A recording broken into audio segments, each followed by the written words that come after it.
Praise the Lord, hallelujah. परमेश्वर के नाम का स्तुति हो, परमेश्वर के नाम का महिमा। मैं पास्टर प्रशांत कुमार आप सभी को आज का बाइबल स्टडी में यीशु मसीह के नाम से वेलकम और स्वागत करता हूं। मैं आशा और प्रार्थना करता हूं आप सब यीशु मसीह के नाम से कुशल और मंगल से रहेंगे। आइए प्रभु आज का बाइबल अध्ययन को जानने से पहले एक छोटा सा प्रार्थना करेंगे और हम आगे बढ़ेंगे। सर्वशक्तिमान परमेश्वर, हम आपका धन्यवाद करते प्रभु, आपने हमें सुंदर सवेरे को देखने के लिए अनुग्रह किया, जिंदों के जमीन में जिंदा रखा, अच्छा स्वास्थ्य दिया प्रभु, इसलिए हम आपका धन्यवाद करते हैं। ताला परमेश्वर हमारा हर जरूरत हर घटी कमी को पूरा किया, जो भी आवश्यकता को प्रभु सभी को पूरा किया, इसलिए हम आपका धन्यवाद करते हैं। आज का बाइबल अध्ययन में हम आपका स्वागत करते, पवित्र आत्मा हम लोग का बीच में आइए प्रभु, आपकी उपस्थिति को दीजिए और सभी को आशीष का कारण बनाइए। इस नेट को भी आपके नियंत्रण में रखना प्रभु। मैं अपने आप को भी तेरे हाथ में समर्पण करता हूं, तू मुझ में होकर बातें कर, अब तक संभाला, आगे भी अगुवाई करिए। प्रार्थना तेरे बेटे उद्धार करता यीशु के नाम से मांगते हैं, आमीन। वचन को जाएंगे जो आज का ध्यान का विषय है मेरे प्रियो, कि क्या आपका जीवन में आलसीपन है? आत्मिक आलसीपन, क्या आपके जीवन में आलसीपन है? और बाइबल कहती है कि आलसीपन एक ऐसा पाप है मेरे प्रियो, भयानक पाप है। अगर हम एक पद को निकालेंगे जो कि आपको मिलेगा,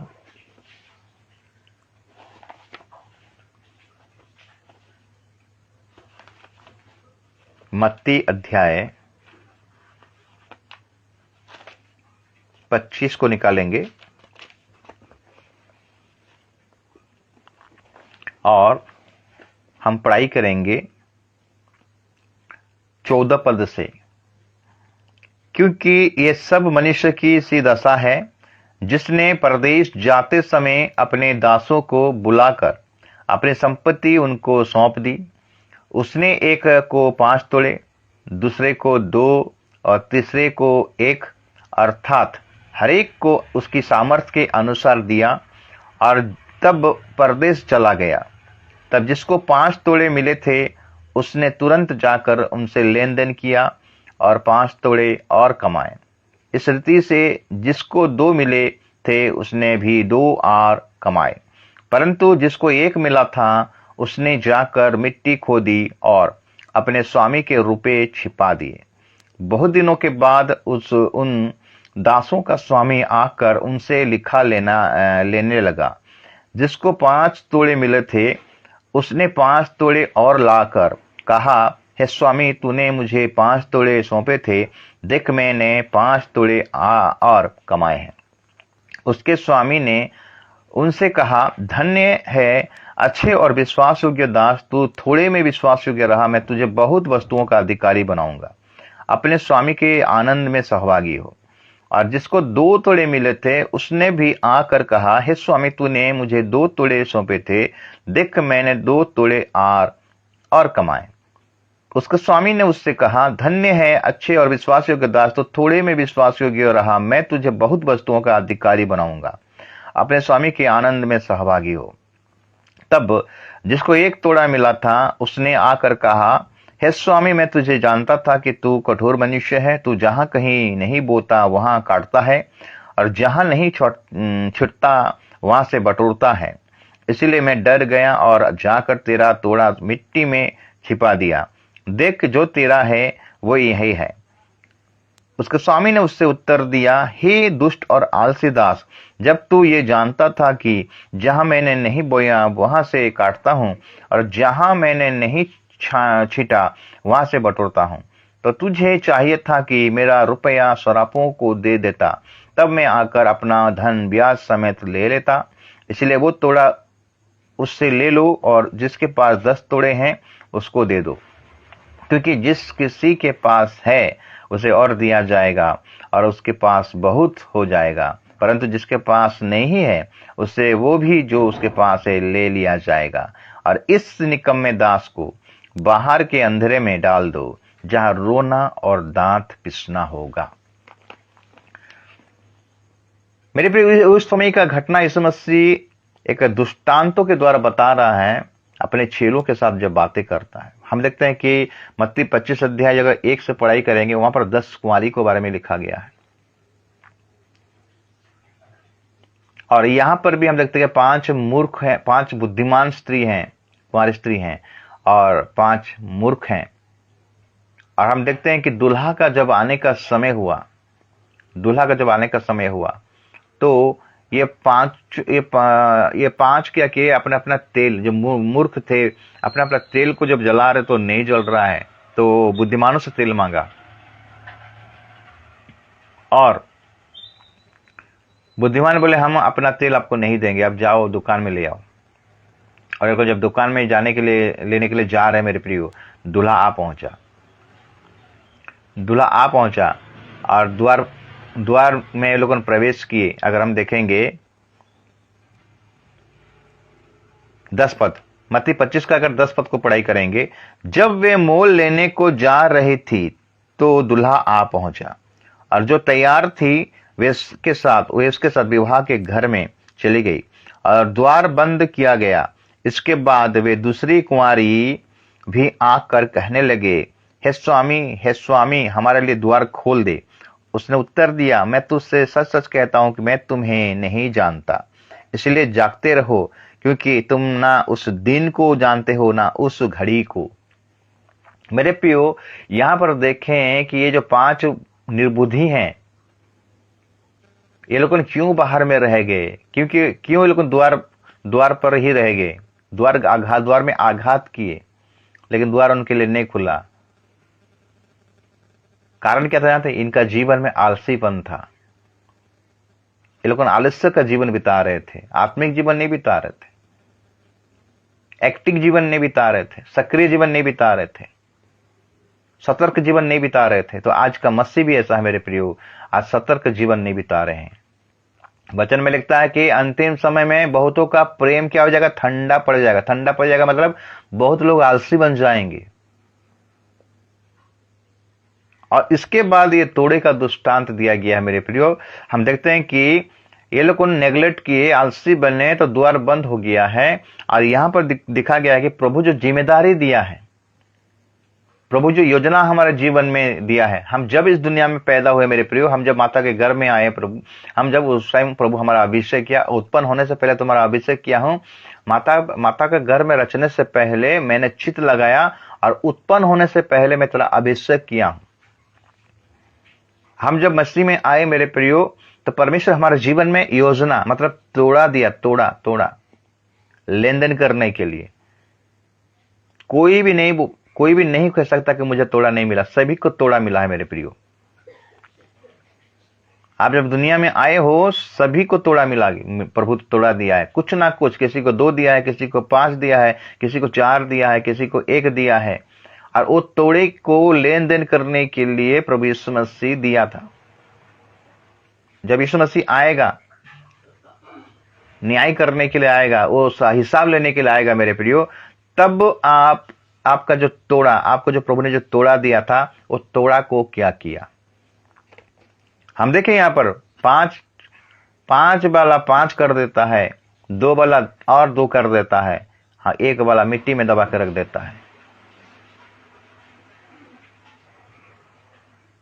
और वो जो मिट्टी में दबा कर रख देता है, उसका हालत क्या होता है मेरे, उसको क्या कहा जाता है? हे दुष्ट और आलसी दास। क्या आपके जीवन में आलस्यपन है मेरे प्रियो? ये तोड़े का मतलब क्या है जानते हैं? मिट्टी में दबा देने का मतलब क्या है जानते हैं? हम मिट्टी से, आदम मिट्टी से बनाया गया, हम मिट्टी हैं। और हमारा टैलेंट, हमको जो प्रभु टैलेंट दिया है, गीत गाने का टैलेंट, मतलब मसीह प्रभु का गीत गाने का टैलेंट, आराधना का टैलेंट, वचन पढ़ने का टैलेंट, प्रार्थना करने का टैलेंट, काउंसलिंग का टैलेंट, कुछ ना कुछ टैलेंट प्रभु हमको दिया है प्रभु का सेवकाई के लिए। लेकिन हम उसको क्या करते हैं? और दबा के रख दे रहे हैं, और आलस्यपन दिखा रहे हैं। हमारे प्रार्थना जीवन में आलस्यपन है, बाइबल पढ़ने में आलस्यपन है, संगति करने में आलस्यपन है, चर्च आने में जाने में आलस्यपन है। ये सब हम क्या करते हैं? मिट्टी में दबा कर रखते, अपने अंदर दबा कर रख दे रहे हैं। जीवन में कुछ भी नहीं कर रहे हैं आलस्यपन के चलते मेरे प्रियो। इसीलिए ये व्यक्ति को बाहर और अंधकार में डाला गया मेरे प्रियो।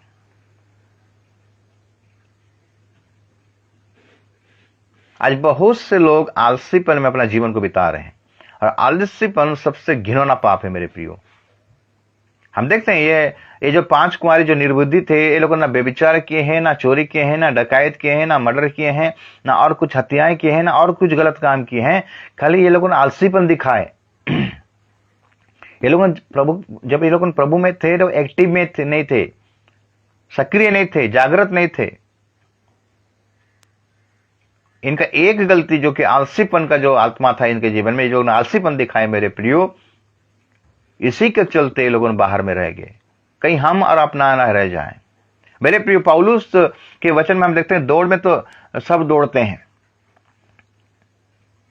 तुम ऐसे दौड़ो कि तुम जीतो, लिखा गया है। शैतान हमारा दौड़ को रोकता नहीं है, शैतान हमारा दौड़ को स्लो करता है और बोलता है कि तुम उस इनाम को मत पाओ। इब्रानी का लेखक अगर 12 अध्याय उसका 1 पद को देखेंगे मेरे प्रियो, इब्रानी 12 अध्याय उसका 1 पद लिखता है, इस कारण जबकि गवाहों का ऐसा बड़ा बादल हमको घेरे हुए हैं, तो आओ हर एक रोकने वाली वस्तु और उलझाने वाले पाप को दूर करके वो दौड़ जिसमें हमें दौड़ना है, धीरज से दौड़े। मेरे प्रिय, उलझाने वाला पाप, रोकने वाला वस्तु बहुत है, उनमें से एक है आलसीपन। और आलसियों के बारे में पौलुस क्या कहता है? अगर एफिसियों का पत्री निकालेंगे, एफिसियों उसका 5 अध्याय और उसका अगर 14 पद से पढ़ाई करेंगे, इस कारण वो कहता है, हे सोने वाले जाग और मुर्दों में से जी उठ। किसको कहा गया जानते हैं? ये आलसी लोगों को कहा गया है, हे सोने वाले जाग और मुर्दों में से जी उठ। इसलिए ध्यान से देखो कि जाग और मुर्दों में से जी उठ, तो मसीह की ज्योति तुझ पर चमकेगी। इसीलिए ध्यान से देखो कि कैसी चाल चलते हो, निर्बुद्धियों के समान नहीं, पर बुद्धिमानों के समान चलो। अवसर को बहुमूल्य समझो, क्योंकि दिन बुरे हैं। अवसर को बहुमूल्य समझो, क्योंकि दिन बुरे हैं। इस कारण वो कहता है 14 पद, इफिसियों का पत्र उसका 5 का 14 पद कहता है, इस कारण वो कहता है, हे सोने वाले जाग और मुर्दों में से जी उठ, तो मसीह का ज्योति तुझ पर चमकेगी। इसलिए ध्यान से देखो कि कैसे चाल चलते हो, निर्बुद्धियों के समान नहीं, पर बुद्धिमानों के समान चलो। अवसर को बहुमूल्य समझो, क्योंकि दिन बुरे हैं। मेरे प्रियो, जिसके जीवन में ये आलस्यपन का आत्मा है, ये आलस्यपन का जीवन है, वो स्वर्ग राज्य में प्रवेश करने नहीं पाएगा। हम देखें 5 कुंवारी जो निर्बुद्धि थे, लोग बाहर में रह गए। हम देखेंगे जिनको तोड़ा मिला गया था, जिनको तोड़ा मिला था 5-2, ये तोड़ा क्या है? वरदान। ये तोड़ा क्या है? गिफ्ट।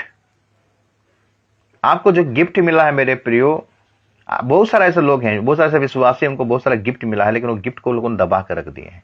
गीत गाने का, प्रभु का गीत गाने का टैलेंट है, अच्छा गवाही देने का टैलेंट है, अच्छा म्यूजिक बजाने का टैलेंट है, अच्छा आराधना करने का टैलेंट है, अच्छा वचन प्रचार करने का टैलेंट है, लेकिन वो लोग व्यवहार नहीं करते हैं। मेरे प्रियो, दान वरदान, अगर आपको एक दान मिला है, अगर आप उस दान में विश्वास योग्य बने रहेंगे तो और 5 मिल जाएगा आपको। अगर आपको 2 दान मिला है, 2 गिफ्ट मिला है मेरे प्रियो, परमेश्वर का वरदान अगर 2 तो मिला है, अगर आप उसको विश्वास योग्यता के साथ करेंगे तो और 2 मिल जाएगा। ऑपरेट होता है मेरे प्रियो। अगर हम क्रियाएं नहीं करेंगे, ये वरदान ऑपरेट नहीं होता है। कोई हाथ रख देने से हमें वरदान नहीं मिलता है, उसको क्रिया में कन्वर्ट करना पड़ेगा, उससे विश्वास योग्य बनना पड़ेगा। आपको अगर गीत गाने का वरदान मिला है, आप उसको अगर विश्वास योग्यता के साथ, धीरज के साथ करोगे तो उसमें और 1, 2, 3 ऐड हो जाएगा वरदान। लेकिन हम तो इस्तेमाल होना नहीं चाहते हैं, सुस्त जीवन काट रहे हैं मेरे प्रियो।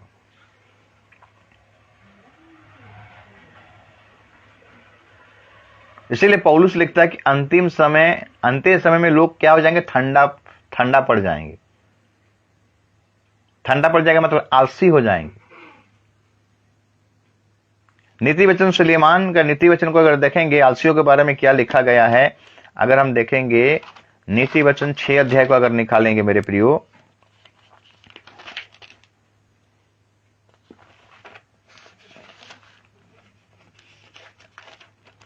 नीति वचन 6 अध्याय और उसका 6 पद से अगर पढ़ाई करेंगे, आलसियों के बारे में क्या लिखा गया देखिए।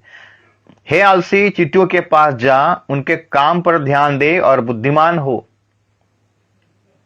उनके ना तो कोई न्यायी होता है, ना प्रधान और ना प्रभुता करने वाला, तो भी वे अपना आहार धूप काल में संचय करती हैं और कटनी के समय अपनी भोजन वस्तु बटोरती हैं। हे आलसी, तू कब तक सोता रहेगा? तेरी नींद कब टूटेगी? आलसी को बोला जा रहा है, चींटियों के पास जा, चींटियों को देख और कुछ सीख ले। हे आलसी, चींटियों के पास जा, उनके काम पर ध्यान दे और बुद्धिमान हो जा, बोलता है। हम पढ़े थे मत्ती 25 अध्याय में बुद्धिमान और निर्बुद्धि। आलसी को निर्बुद्धि कहा गया है मेरे प्रियो। बुद्धिमान स्त्री और निर्बुद्धि स्त्री, मूर्ख स्त्री लिखा गया है ना। आलसी जो है मूर्खता का परिचय है, और यह आलसी घिनौना पाप है, परमेश्वर की दृष्टि में बहुत बड़ा पाप है मेरे प्रियो। चींटियों के पास जा, उनके काम पर ध्यान दे, लिखता है, उनके काम पर ध्यान दे और बुद्धिमान हो। उनके ना तो कोई न्यायी होते हैं, ना प्रधान और ना प्रभुता करने वाले, तो भी वे अपना आहार धूप काल में संचय करती हैं और कटनी के समय अपनी भोजन वस्तु बटोरती हैं। मेरे प्रियो, वो अपना आहार धूप काल में संचय करता है। उसको पता है कि धूप के बाद बारिश होने वाला है, समस्या आने वाला है, कष्ट आने वाला है। तो इसलिए मेरे प्रियो, ये एग्जाम्पल, ये जो सुलेमान ने एक चींटियों का उदाहरण दिया, ये इसका आत्मिक अर्थ ये है कि अगर एक विश्वासी, एक प्रभु का लोग अगर अभी अलर्ट नहीं रहेंगे, जागृत नहीं रहेंगे, फुर्तीला नहीं रहेंगे, एक्टिव नहीं रहेंगे, तो यीशु मसीह का जब आगमन होगा, जो रैप्चर होगा, तो कैसे जा पाएगा? हम अंतिम समय में जी रहे मेरे प्रियो, कभी भी यीशु मसीह का आगमन हो सकता है। और इस समय अगर हम आलसीपन दिखाएंगे अपने जीवन में, तो हम रह जाएंगे। इसीलिए बोला, चींटियों के पास जा, तुम सीखो। चींटियों का देखिए, चींटियों का देखें, वो लोगों के बीच में झगड़ा नहीं होता है। वो दिन रात सोते नहीं है, मेहनत करते रहते हैं। खाना को लेके जाते हैं, एक जगह में बटोर कर रखते हैं, क्योंकि धूप काल के बाद बारिश आने वाला है, समस्या आने वाला है। हमको जो थोड़ा सा जीवन मिला है मेरे प्रियो, हमको जो प्रभु अनुग्रह किया है, अनुग्रह ही से हमारा उद्धार हुआ है। जो परमेश्वर हमको जो नौकरी दिया है, जो परिवार दिया है, जो घरबाड़ी दिया है, जमीन बाड़ी दिया है, तो आज हमको कैसा जीवन व्यतीत करना है? प्राण देने तक तुम्हें विश्वास योग्य बना रहना पड़ेगा। अगर आलसीपन आपका जीवन में रहेगा, आप विश्वास योग्य नहीं बन पाओगे मेरे प्रियो। सोदोमा उमरा में जब परमेश्वर आग और गंधक गिराया, वहां पर बहुत सारा पाप था, समलिंगिता था, पुरुष के साथ, स्त्री के साथ उनका गलत काम होता था। लेकिन उनसे भी बढ़कर एक पाप था, आलसीपन का आत्मा था उनके जीवन में। अगर हम पढ़ाई करेंगे इज़िकल पुस्तक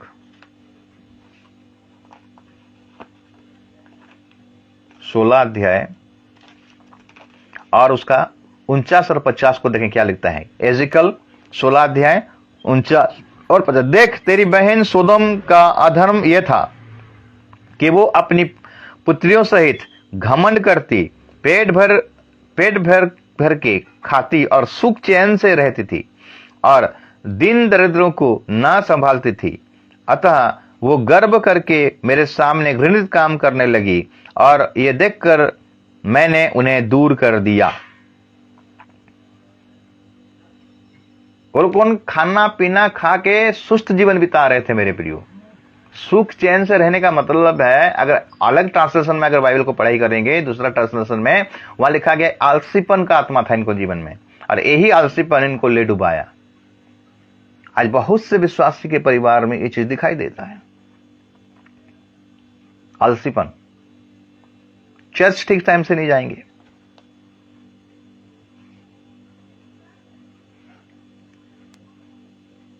लेट से उठेंगे,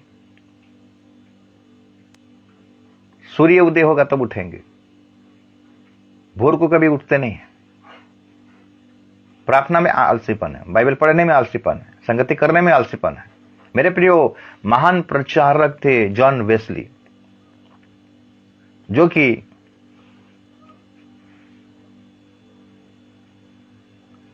40,000 से ज्यादा सरमन दिए थे, वचन बोले थे, 200 से ज्यादा किताब लिखे थे, और 250 मील घोड़े में बैठकर 250 मील जाकर प्रचार किए थे। और जब उनका उम्र 85 साल हुआ मेरे प्रियो, हर दिन 5 बजे पहले से उठ जाते थे और घुटने टेक प्रार्थना करते थे, आराधना करते थे, प्रभु का स्तुति करते थे, प्रभु का प्रशंसा करते थे, और घर का बाहर आकर लोगों को सुसमाचार सुनाते थे 85 साल की उम्र में। एक बार एक व्यक्ति ने उनको पूछा, अरे सेवकाई में तो आपका बहुत समय आप दे दिए, अभी आपको आराम करना चाहिए। तब जॉन वेस्ली ने एक बात बोले हंसकर, आराम? मैं आराम कैसे कर सकता हूं? मुझे जो चुना है, मेरा परमेश्वर मुझे चुना है, यीशु मसीह ने मुझे चुना है। क्या चुना है? तूने मुझे चुना नहीं, मैंने तुमको चुना, तुम जाकर फलाओ, तुम्हारा फल बना रहे। मैं जो ये काम कर रहा हूं, ये जो प्रभु का काम कर रहा हूं, मेरा जो छुड़ाने वाला यीशु मसीह जब इस दुनिया में आएगा, अगर मैं जीवित रहा, ये काम, जो भलाई का काम करता हुआ वो देखेगा, वो कितना खुश होगा और बोलेगा, मैं इसीलिए तुझे ही चुना हूं। मैं आराम कैसे कर सकता हूं? वो जब आएगा, उसका आगमन होगा, मैं एक काम करते हुए अगर मुझे पाया तो मैं धन्य हो जाऊंगा। तो आज हम क्या कर रहे हैं मेरे प्रियो? प्रभु हमको किस लिए चुना है? प्रभु को किस लिए मनोनीत किया है? लिखा गया है, बुलाए हुए तो बहुत है लेकिन चुने हुए थोड़े हैं। हम आलसीपन का आत्मा से आज घिरे हुए हैं। हम तो आलसीपन है, हमारा बच्चे लोगों में भी आलसीपन हो गया मेरे प्रियो। हम तो बाइबल पढ़ते नहीं हैं, हम तो प्रार्थना नहीं करते हैं, हम संगति में नहीं जाते हैं। आज हमारा बच्चे लोगों में भी वही आधार पर चल रहे हैं। उनका जीवन में भी आलसीपन का आत्मा आ गया है मेरे प्रियो। सुस्त जीवन काट रहे हैं। अगर नीति वचन 21 अध्याय उसका 25 पद को पढ़ाई करेंगे, नीति वचन 21 अध्याय उसका 25 पद क्या लिखता है? पहले 19 का 24 को देखेंगे। नीति वचन 19 का 24 लिखता है, आलसी अपना हाथ थाली में डालता है परंतु अपने मुंह तक कोर नहीं उठाता। आलसी अपना हाथ थाली में डालता है परंतु अपने मुंह तक कोर नहीं उठता है। और 21 का 25 कहता है,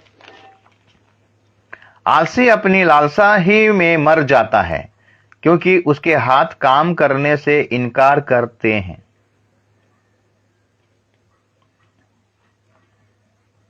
ऐसे से लोग हैं मेरे प्रियो, ऐसे लोग हैं जो कि इतना आलसी हैं, पानी एक गिलास भी डूबा कर नहीं पीते हैं,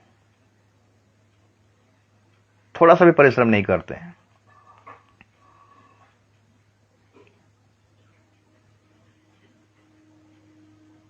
दूसरों का ऊपर डिपेंडेंट रहते हैं।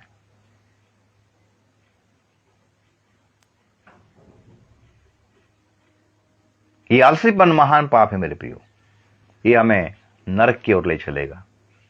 दाऊद के जीवन में क्या हुआ जानते हैं? जो कि यहोवा का मन रूपी एक व्यक्ति था, उसके जीवन में क्या हुआ अगर हम देखेंगे दूसरा सामुएल का किताब उसका 11 अध्याय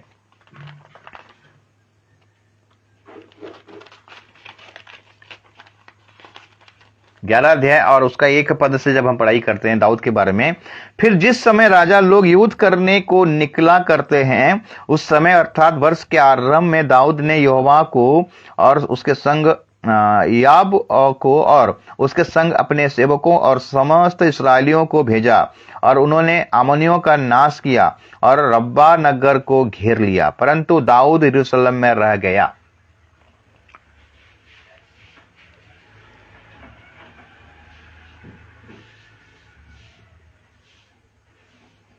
वर्ष के आरंभ हैं, जब दाऊद के सेना लोग युद्ध में जा रहे हैं, तो दाऊद को भी जाना चाहिए था, लेकिन वो घर में रह गया मेरे प्रियो, महल में रह गया, यरूशलेम में रह गया, वो गया नहीं युद्ध में। सांझ के समय दाऊद पलंग पर से उठकर राजभवन की छत पर टहल रहा था, और छत पर से उसको एक स्त्री जो अति सुंदर थी नहाती हुई दिखी पड़ी। जब दाऊद ने भेजकर उस स्त्री को पूछवाया, तब किसी ने कहा, क्या ये एलियाम की बेटी और हिर्ती उरिया की पत्नी बत्शेबा नहीं है? हम देखते हैं मेरे प्रियो, दाऊद युद्ध में नहीं जाता है, घर में रह जाता है, यरूशलेम में रह जाता है, और देखते हैं कि पलंग से उठता है, मतलब वो आलसीपन का आत्मा से घिरा हुआ था।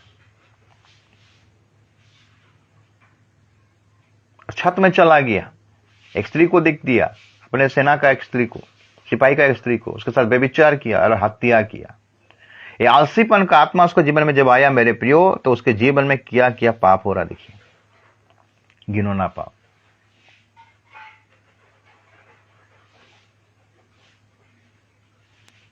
जब आलसीपन आता है मेरे प्रियो, जब हमारे जीवन में आलस्यपन आता है, तो नाना प्रकार का पाप हम लोगों के जीवन में आ पड़ता है। दाऊद एक ऐसा व्यक्ति था मेरे प्रियो, जो कि लिखा गया है कि मैं 7 बार तेरी स्तुति करता हूं। ये संध्या बेले में उसका आराधना का समय था, स्तुति का समय था, प्रभु से बात करने का समय था। इसका आलसीपन ही एक पाप को करवाया, उसका सुस्त जीवन ही एक पाप को करवाया। उसको जाना चाहिए था युद्ध में, लेकिन युद्ध में नहीं गया। मेरे प्रिय, आज जितने भी विश्वासी परिवार हैं, हम देखते हैं, आप उनमें से बहुत से लोग ऐसे हैं जो कि युद्ध ही करना नहीं चाहते। प्रार्थना हमारा युद्ध है, वचन पढ़ना हमारा युद्ध है, संगति करना हमारा युद्ध है।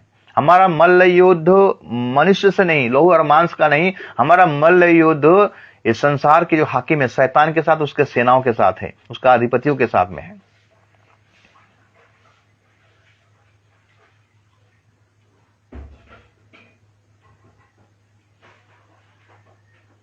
दाऊद का एक राजा है, और राजा का काम है अपना सेना के साथ युद्ध में जाना, लेकिन वो घर में रह गया। आलसीपन,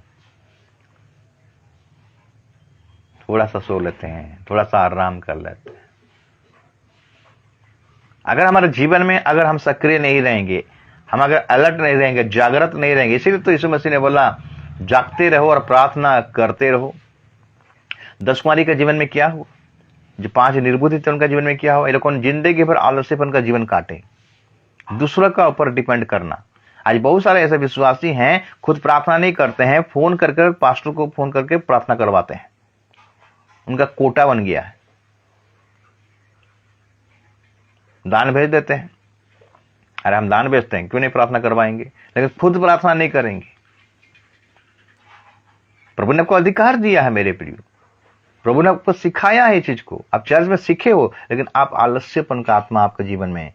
जिस प्रकार वो लोग तेल लेने के लिए दुकान पर गए, तेल क्या है? पवित्र आत्मा का स्वरूप है मेरे प्रियो। अगर हमारा जीवन पवित्र आत्मा के अनुसार नहीं है, तो हम यीशु को स्वागत किस प्रकार कर पाएंगे? हमारा दूल्हा का स्वागत किस प्रकार करने पाएंगे? वो चीज तो उनके पास नहीं था।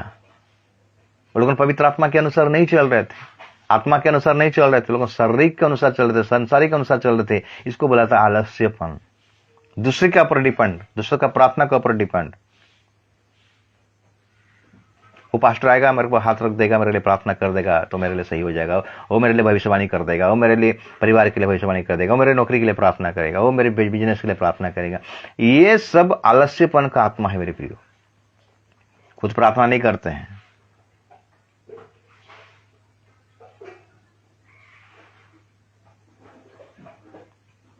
साल में 3 बार चल जाते हैं, हफ्ता हफ्ता संडे का दिन दिखाई नहीं देंगे लोग, साल में 3 बार आएंगे, गुड फ्राइडे, ईस्टर संडे और दिसंबर 25। कहीं ना कहीं आज परिवार में से कोई ना कोई इस आलस्यपन की आत्मा में फंसा हुआ है।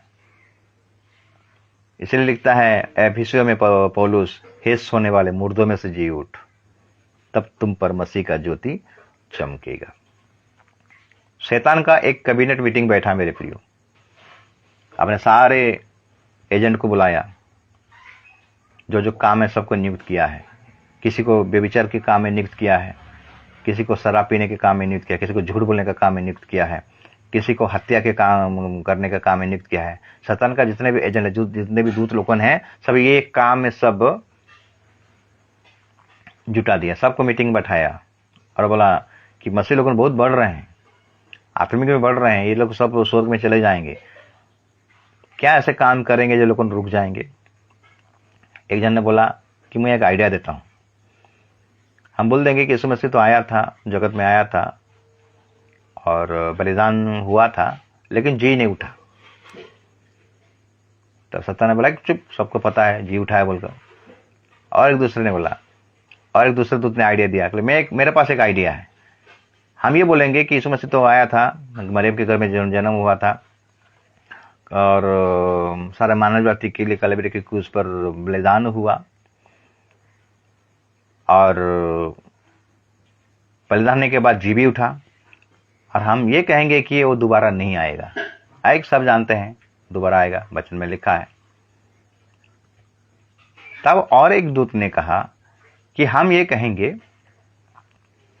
मेरे पास एक आइडिया है, हम ये करेंगे कि हम बोलेंगे हाँ यीशु मसीह आया था, जगत के उद्धार के लिए आया था, मानव जाति के उद्धार के लिए आया था, कलवरी के क्रूस पर बलिदान हुआ और तीसरे दिन जी भी उठा। तब शैतान, सब तो वही बात बोल रहे थे, तू भी तो वही बात बोल रहा है। अरे रुको, मेरा बात खत्म नहीं हुआ है, मेरा बात को ठीक से सुनो। हम कहेंगे हाँ यीशु मसीह आया था, मानव जाति के लिए कलवरी के क्रूस पर बलिदान हुआ, तीसरे दिन जी भी उठा, लेकिन उसका आने में देर है, एंजॉय करो और मस्ती से रहो। हाँ ये आइडिया ठीक है। आज शैतान ने ये आइडिया सबको दे दिया है। सब लोग सोचते हैं, आज प्राय लोग सोचते हैं कि यीशु मसीह का आना देर है, वो अभी जल्दी नहीं आएगा, चलो एंजॉय करो संसार में, मस्ती करो संसार में। आज जवान लोगों ज्यादा, कौन देखा है उसका आगमन को, कब आएगा, पहले एंजॉय करो। आज एंजॉय करते करते आज उनका जीवन बर्बाद हो गया। जवान लोगों का गर्लफ्रेंड बॉयफ्रेंड का चक्कर में फंसकर उनका जीवन पूरा बर्बाद हो गया।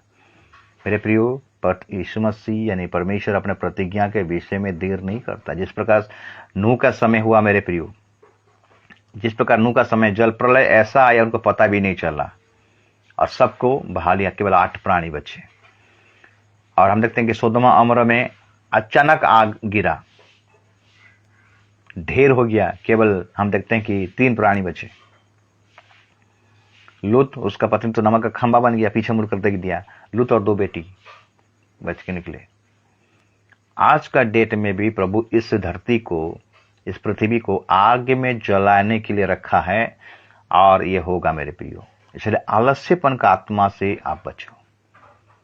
अभी भी मौका है, अभी भी समय है।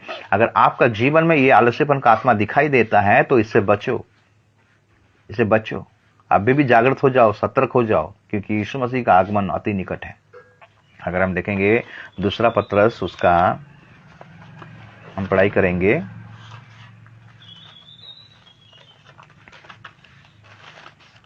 3 अध्याय और 8 पद से। हे प्रियो, 6 पद से। दूसरा पत्रस 3 अध्याय उसका 6 पद से हम पढ़ाई करेंगे।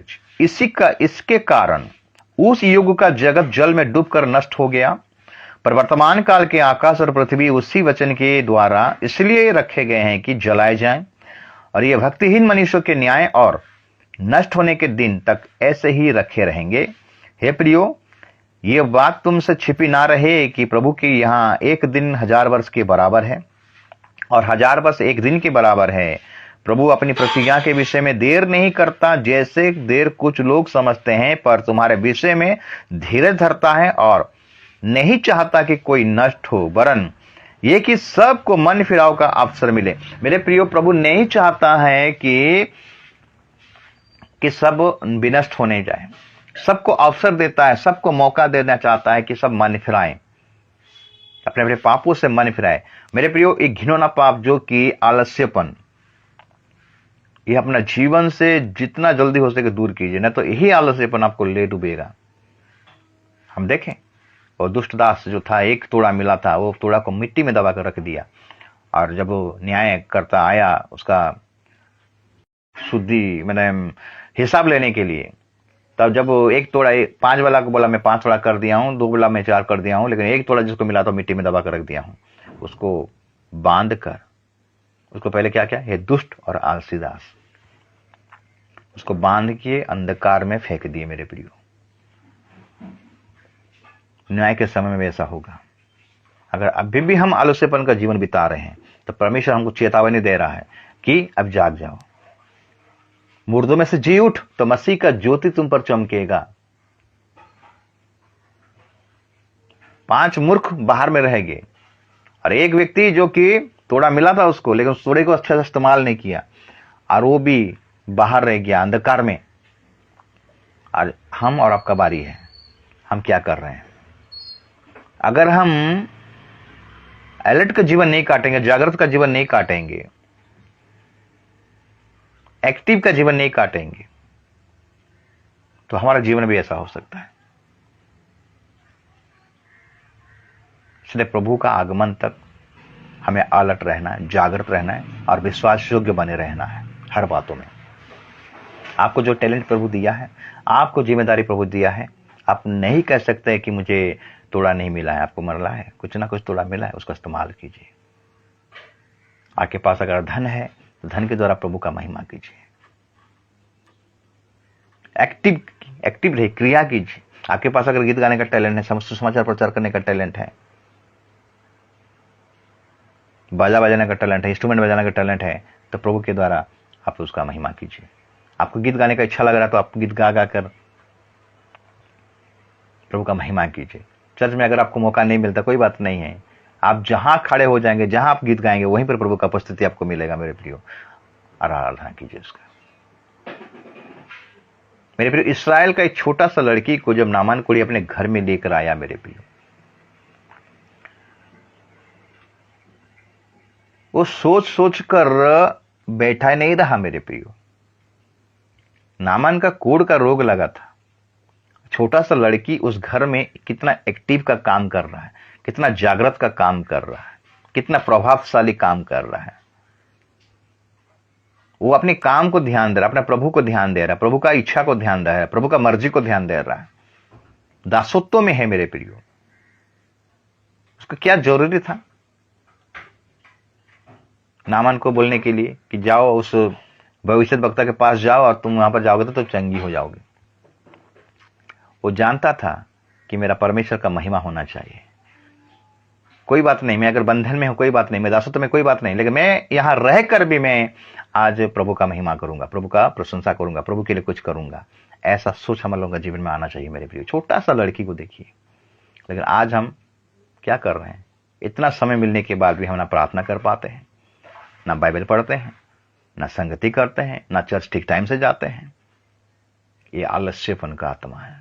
प्रभु आपको सब कुछ दिया है मेरे प्रियो, प्रभु आपको सब कुछ दिया है, बहुत सारा आशीष भी दिया है, आपको चंगा किया है, आपको बाल बच्चे दिए हैं, आपको धन दिया है, आपको घर दिया है, आपको जमीन दिया, आपको नौकरी दिया, लेकिन आप प्रभु के लिए क्या कर रहे हो? आलस्यपन का आत्मा नहीं। हमारा पास्टर खाली प्रार्थना करेगा, हमारा पास्टर गिरजा करेगा, हम लोग चुपचाप रहे, ऐसा नहीं होता मेरे प्रियो। प्रभु के लिए कुछ कीजिए, कुछ ना कुछ कीजिए मेरे प्रियो।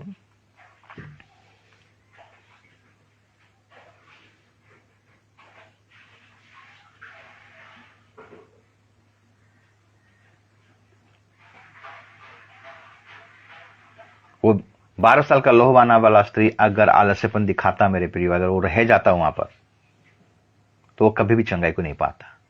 उसने कहा मैं उस यीशु मसीह का अगर वस्त्र का नीचे का जला भाग को छू लूंगा तो मैं चंगे को पाऊंगा। वो आलस्यपन नहीं दिखाया, उसका पैसा लुट गया था मेरे प्रियो। सारा बीमारी में सारा पैसा को लुटा दिया और कोई उपाय नहीं था, फिर भी वो निराश नहीं हुआ। वो आलस्यपन नहीं दिखाया मेरे प्रियो। एक्टिव होना हम लोगों के जीवन में जरूरी। एक मसीह परिवार, एक मसीह जीवन, एक क्रिश्चियन जीवन, एक एक्टिव का जीवन होना चाहिए, आलस्य का जीवन नहीं मेरे प्रियो। हम मुर्दा नहीं है, हम जिंदे हैं। हम मुर्दा परमेश्वर को नहीं मानते, हम जिंदा परमेश्वर को मानते हैं। हमारा यीशु मसीह जिंदा हुआ है। यीशु मसीह क्रूस पर लटका हुआ था, वही सिचुएशन में भी मेरे प्रियो वो एक्टिव का काम कर रहा है, जागृत का काम कर रहा है, पिता का काम कर रहा है।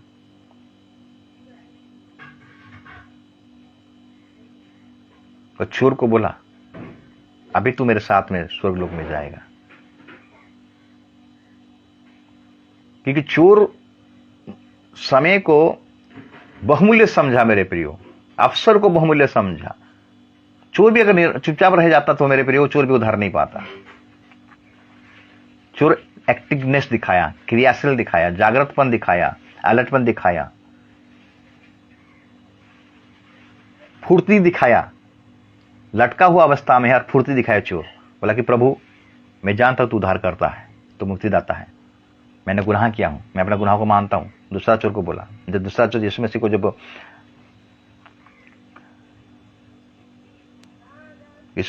बोला, यीशु मसीह को कंप्लेन किया, इल्जाम लगाया, तू अगर परमेश्वर का पुत्र है खुद को बचा, हमको बचा। दूसरा चोर बोलता है कि पागल हो गया क्या, हमने पाप किया था जिंदगी भर, हत्या किया था, मर्डर किया था, इसलिए ये दशा हमारा है, ये तो कुछ भी नहीं किया है। वो साथ साथ अपने एक्टिवनेस को दिखाया मेरे प्रियो, और बोला प्रभु तू अगर जाएगा उस राज्य में तो मुझे भी स्मरण करना। केवल स्मरण करना बोला। प्रभु बोला आज ही तू मेरे साथ स्वर्गलोक में जाएगा। मेरे प्रियो आलसीपन का मतलब क्या जानते हैं? जिंदगी भर जो आप सांसारिक अभिलाषा में आप डूबे हो, उसी में अपना जीवन को बिता रहे हो, यही आलसीपन। सुस्त जीवन, एंजॉय करो, मौज करो, मजलिस करो। सुदम उमरा में वही दशा था मेरे प्रियो। आग अचानक अगर गिरा, आग का गंधक गिरा, पूरा देश तहस नहस हो गया। अभी तक वहां पर खेतीबाड़ी नहीं होता है। हमारा जीवन ऐसा ना हो, आलसीपन ना रहे मेरे प्रियो। अगर हम माता पिता होकर अगर हम आलसीपन दिखाएंगे तो हमारा बाल बच्चों का जीवन में भी वो आलसीपन दिखाई देगा। माता पिता का कर्तव्य है कि अपना यीशु मसीह का परिचय बच्चे लोगों को भी जानना चाहिए। अगर आप आराधना करोगे, आप अगर प्रार्थना करोगे सुबह जल्दी उठकर, तड़के उठकर, अब्राहम को परमेश्वर ने कहा अपना इकलौता पुत्र को देकर क्या लेकर जा और मोरिया पर्वत में जा, मोरिया देश में जा, और वहां पर जो पर्वत है उसी में तू क्या करना, बलिदान करना, होम बलि करके चढ़ाना। अब्राहम आलसीपन नहीं किया। 100 साल का उम्र का व्यक्ति था मेरे प्रिय अब्राहम। सुबह तड़के उठा। क्या हम सुबह तड़के उठते हैं आराधना करने के लिए? क्या हम सुबह तड़के उठते हैं प्रार्थना करने के लिए? इसलिए बोला हे सोने वाले मुर्दों में से जी उठ बोलता है। आज मसीह परिवार, आज मसीह विश्वासी खाली सो रहे हैं, संसारिक में लिप्त हैं। आज टीवी देखेंगे 3 घंटा, मोबाइल में चैटिंग करेंगे 4 घंटा, लेकिन प्रार्थना में समय बिताएंगे मात्र 5 मिनट। वचन में समय बिताएंगे मात्र 1-2 पद पढ़ेंगे, एक चैप्टर पढ़ेंगे, बस खत्म। आलसीपन का आत्मा है मेरे प्रियो। प्रभु आपको अलर्ट करता है वचन के द्वारा। अभी भी मौका है, अभी भी मौका है। प्रभु कहता है कि तू कौन सा जगह में गिर गया है, अपने आप को सुधार। अलर्ट रहिए मेरे प्रियो, जागृत रहिए। अगर हम जागृत नहीं रहेंगे तो दिपट को हटा देगा। आज हमें अलर्ट का जीवन काटना है, हमें जागृत का जीवन काटना है। आज बहुत से लोग हैं जो कि उन लोगों को नेग्लेक्ट कर रहे हैं, उन लोगों को हल्का में ले रहे हैं परमेश्वर का वचन को, परमेश्वर को ठट्ठों में उड़ा रहे हैं। कहीं ये आलसीपन आपके जीवन में फंदा ना बन जाए मेरे प्रियो। अगर नूह आलसीपन दिखाता मेरे प्रियो जहाज बनाने में, तो नूह भी खत्म हो जाता। लेकिन नूह परमेश्वर का वचन को सुना और जहाज बनाना स्टार्ट किया। जिस दिन से वो स्टार्ट किया एंडिंग तक उसका काम सेम था, कभी आलसीपन नहीं था। होनक परमेश्वर के साथ 300 साल चला, लिखा गया 300 साल, एक दिन भी वो नेग्लेक्ट नहीं किया। इसका मतलब वो जागृत का जीवन काट रहा था, अलर्ट का जीवन काट रहा था। हमको भी वही जीवन काटना है मेरे प्रियो। हमको ये जीवन काटना है, ये सोचकर काटना है कि मेरा यीशु मसीह कभी भी आ सकता है और उसके लिए मैं हमेशा प्रिपेयर रहूं, तैयार रहूं, रेडी रहूं कि आज ही मेरा यीशु मसीह आ जाएगा तो मैं उस दशा में पाए जाऊं जो वो चाहता है, जो परमेश्वर चाहता है, उसी दशा में मैं रहूं, ताकि वो आएगा, मुझे वो काम करते हुए देखेगा और मुझे खुश होकर रैप्चर करके ले जाएगा। अगर वो आएगा, अगर वो दशा में आप नहीं पाए जाओगे मेरे प्रियो, तो आप रह जाओगे। जिस प्रकार वो 5 मूर्ख जो बाहर में रहेंगे मेरे प्रियो, उसी प्रकार हमारा जीवन में हो जाएगा। इसलिए अलर्ट रहिए, जागते रहिए, क्योंकि हमारा उद्धारकर्ता यीशु मसीह, हमारा दूल्हा आने वाला है, अपना कलीसिया को लेने वाला है। और जो आलसीपन में रहेगा मेरे प्रियो, उसको लेकर नहीं जाएगा। जो जागृत रहेगा, तैयार रहेगा कि मेरा दूल्हा आ रहा है, उसी पर अगर अपने आप को तैयार करके रखा रहेगा, वही जाएगा। प्रभु वचन के द्वारा आप सबको आशीष करे, अनुग्रह करे, दया करे और कृपा करे। आमीन।